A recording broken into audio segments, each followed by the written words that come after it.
Welcome back to the stable. I'm Isaiah Rosner, and today I've got letter grades for each position group on the Colts for both now and the future.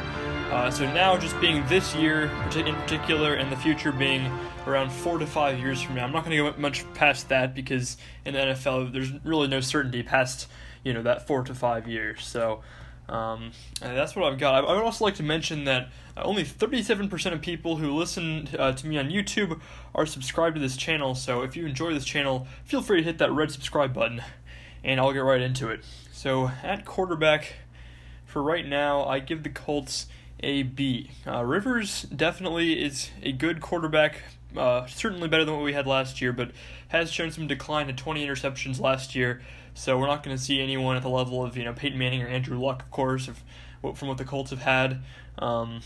I will say one good thing about Phillip Rivers is that he can probably get Nyheim Hines involved more with the offense. He's so good at passing to those receiving backs. We had Austin Eckler, the Chargers running back.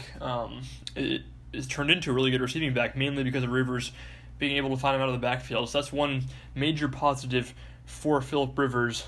And then for the future, I give the quarterback position a C-.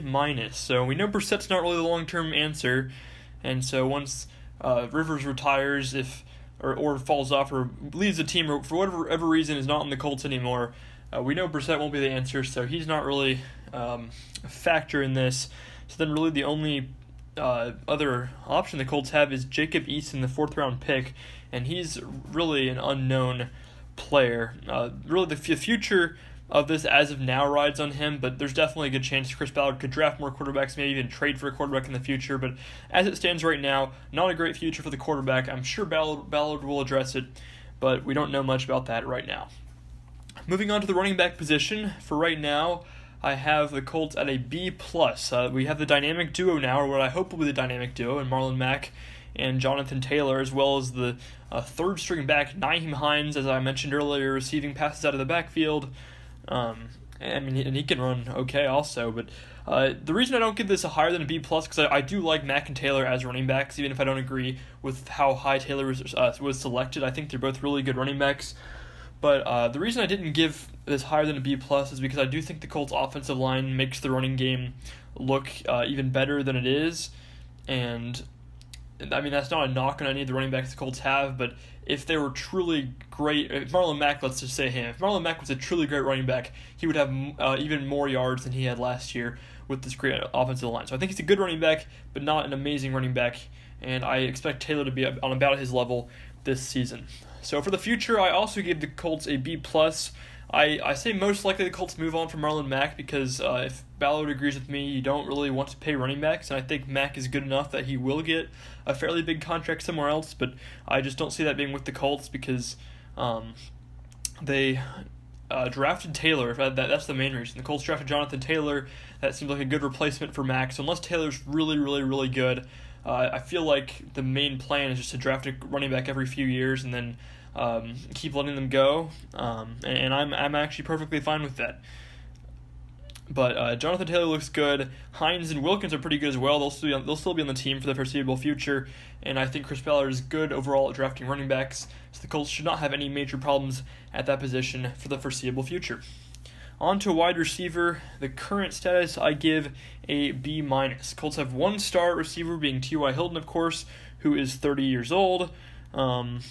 I guess I shouldn't mention the age yet. I should wait until we get to the future. But either way, T.Y. Hilton is the star, and then you have 3 unproven wide receivers, and that being Paris Campbell, Pittman, and Zach Pascal. So I'm very optimistic that one of those can be a really good number 2 wide receiver, but as of now, we don't have a true number 1 that's been proven, so that's why I gave them a B- at that. And then for the future, I also have a B-, because as I was alluding to earlier, T.Y. Hilton's 30, and he said that whatever contract he gets next, assuming it is with the Colts, that will be his last contract of his career. He knows when it's time to hang it up. He doesn't want to play. He doesn't want to be like Larry Fitzgerald. I mean, Fitz is still playing on a very high level, but he doesn't want to be a wide receiver that really falls off and just keeps playing for, really barely doing anything. He wants to be good all throughout his career, and so his next contract will be his last.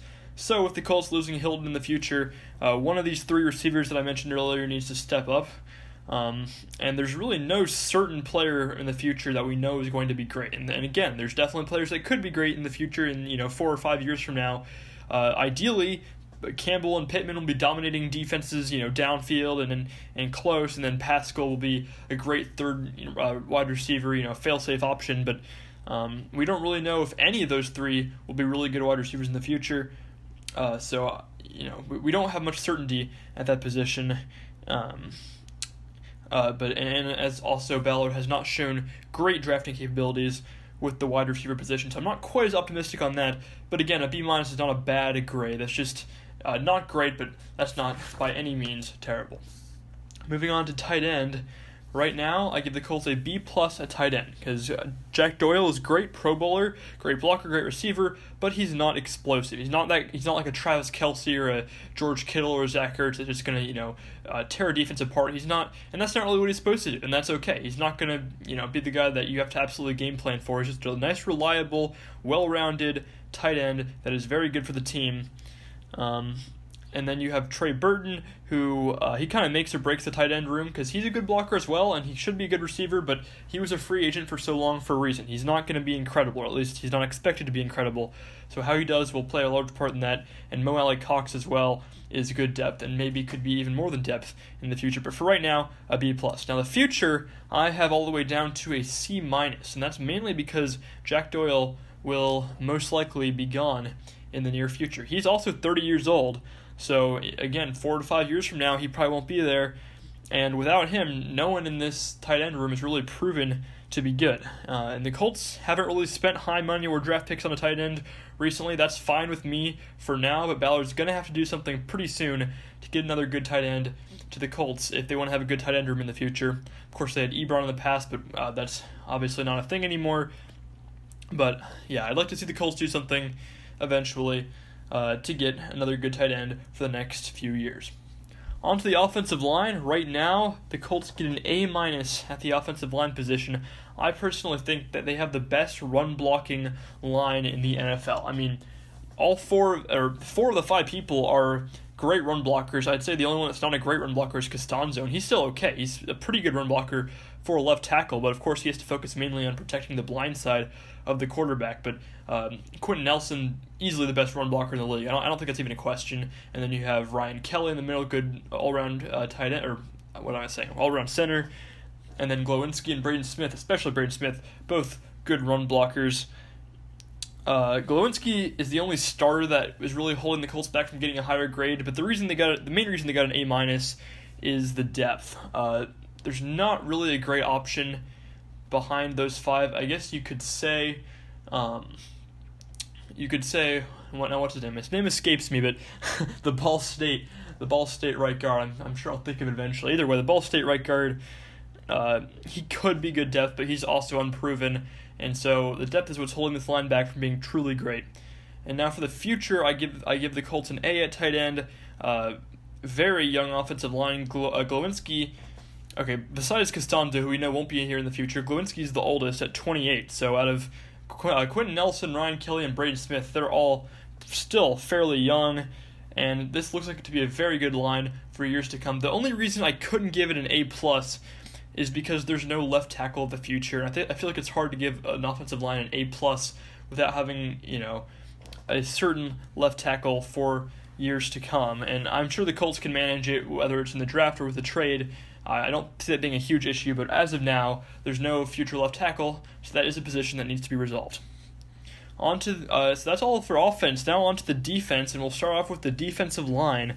For right now, I give the D-line a B+. Of course, you have your great 3-technique defensive lineman in DeForest Buckner, and then we hope that Justin Houston will be good for one more year. I suspect he'll still be good. I mean, 11 sacks last year, and his advanced stats were very good as well. He was also good in the running game, and we saw him coming through in the clutch, especially in that play against Kansas City. Probably one of the best, maybe the best Colts defensive play last season. I don't know. Leonard's pick 6 was also really good, but both of them great plays. Either way, I'm getting a little carried away here. Justin Houston should be the best outside rusher this year, but besides those two, a lot of unprovens for this year. You got Kimoko Ture, who I think will be good, but we don't know for sure. Danico Autry is starting to fall off. Maybe he can still be good inside or outside. But I think the defensive line should be good this season, but it's not necessarily shown that it's going to be an absolute explosive defensive line. As for the future, I bump it up to an A- because for one thing, Buckner's only 26, so he should still be here in the next 4 or 5 years. And then you have Kimoko Ture, Tyquan Lewis, and Ben Banigou, who all have shown that they have great potential. I'm not so sold on Lewis anymore. Of course, this is probably his last year, if he even makes the roster this year. But as for Kimoko Ture and Ben Banigou, at least one of them has got to be a good edge rusher, and I think the Colts have shown that they're good enough at drafting defensive linemen that this shouldn't be a problem in the future, and I'm very optimistic for how the defensive line will be in the next few years. So moving on to the linebacker position, right now I give the Colts an A. Of course, this is led by All-Pro Darius Leonard. He's the leader of the bunch, and then you have Bobby Okereke and Anthony Walker, the other two starters on this linebacking core, and they're definitely both starter quality, and even maybe good starter quality, but neither of them are really incredible, and that's the only reason the Colts don't get an A+ here, because this is a really good linebacking core.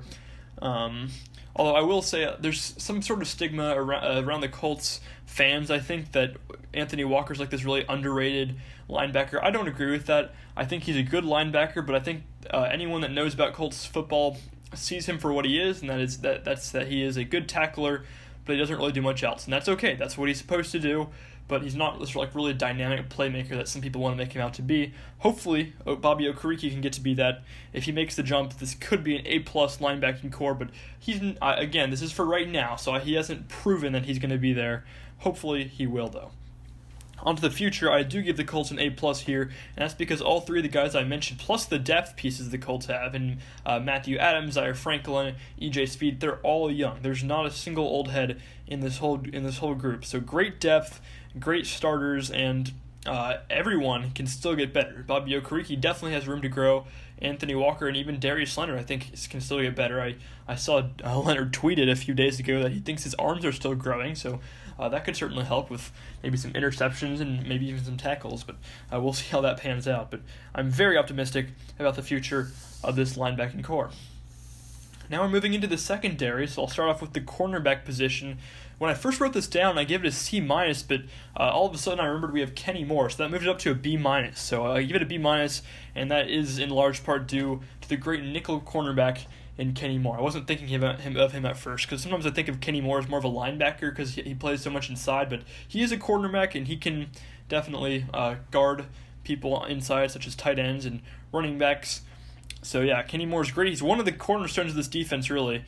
But the outside cornerbacks do worry me a little bit. You have Rock Ya-Sin, who is your number one corner, and that's not terrible. It's not great. We don't really know exactly what he can do, but I think you can trust Rock Ya-Sin to at least be okay, considering how much he improved last season. Besides that, you don't really have any certainties at the corner position. You have Xavier Rhodes, who really played bad last season, to be frank, and hopefully he can come back, but I don't think there's any way of knowing this. And so on the outside cornerback position, outside of Rock Ya-Sin, you don't really have anyone that you know is going to be good. I won't forget to mention Marvell Tell. I like him, but again, he's very uncertain. As for the future of the cornerback position, I give the Colts a B+. Kenny Moore's still young, so he's included in this future plan, and as I was mentioning earlier, there are lots of youthful corners such as Rock Ya-Sin and Marvell Tell that will get better, and hopefully they pan out in the coming years. But the Colts probably will need to draft another corner at some point. I guess they got Isaiah Rodgers this year, but that was a late round pick. But I could see the Colts drafting another corner in the coming years, but we'll have to see how that works. So we're on to our last position on the defense now, and that would be the safeties position. And I give that, for right now, a B. So Malik Hooker is a fine player, but he has had a lot of injuries, and that adds to the uncertainty behind him. Khari Willis is great, but he's not quite to the point where you can trust him to be like a leader of this defense. He can be a solid piece of the defense. He gets a lot of tackles, but that's also another point, is that he does get a lot of tackles, but he doesn't do a whole lot else. He's not really a pass breakup kind of guy. I mean, he's a safety for a reason, so it's not like he's a linebacker, but he is a strong safety, so he's going to be more of a tackler in there, and that's okay, but that's not going to make this safety group incredible. and you have Julian Blackmon. I don't consider him much of a factor for this year, considering he won't be able to even play until at least October because of his injury. So between the two of Malik Hooker and Khari Willis, I'm comfortable with that. I don't think it's going to be amazing, but if Malik Hooker can stay healthy, this should be a decent safety room. And for the future, I give this group an A. So Julian Blackmon, as I was mentioning earlier, aside from his injury, I think he does look like the real deal. And I think in a few years he could be a really good safety in this league. And as is natural, he fell because of his injury. Chris Ballard saw that and picked him up in the 3rd round. But I think without his injury, he would definitely be a 2nd-round talent, maybe even a 1st-round talent, if he kept playing well at the end of the last college season. And so the Colts having an option between Blackmon and Hooker definitely gives me hope for the free safety spot. And again, I trust Khari Willis to be good and improve in the next few years as he reaches the end of his rookie deal in the time I'm discussing. So I think he'll be better. I think the whole safety room will be better, and I think it'll be a very good group. So that does it for the offense and defense, but I will mention special teams. For right now, I give the Indianapolis Colts a B+ at special teams. Rigoberto Sanchez is great, a very good punter. I think some people forget that, especially casual fans, because they just know we don't have Pat McAfee anymore, so now he's just kind of the Colts punter, But he is almost for sure a top 10 punter in the league, maybe even a top 5. I mean, he's a very powerful punter, and he's fairly accurate too. So he does pretty much everything you'd want a punter to do. Maybe not as dynamic or has as much personality as McAfee did, but still, he's a great punter. There is a lot of uncertainty surrounding the kicker position. I think the chances of Adam Vinatieri coming back to the Colts are slim to none. And of course, the Colts have 2 options there, those being Rodrigo Blankenship as well as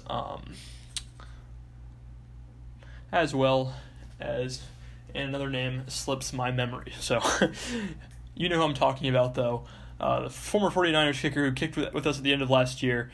And so between the two of them, I think the Colts can pick a good kicker, but you never know with both of their first years in the team, or their first full years. I mean, this will be, so there's some uncertainty there. And then for the future, I give the Colts an A at the kicker, at the special teams position, because I do trust Ballard to figure it out, and Reich as well. Special teams coordinator, whoever decides who the kicker is going to be, I don't think that will be a major issue in the coming years, and whatever kicker the Colts choose could also improve. Rigoberto Sanchez should still be there, and I think the special teams will be great for the Colts in the future. So that will do it for this episode. If you thought it was good, give me a like, and if you thought it was trash, give me a dislike, and tell me in the comments exactly why you thought what you did. If you want to hear more great Colts-related content, you can hit that blue circle that just popped up on your screen to subscribe to my channel. Thank you for listening, and I'll see you next time.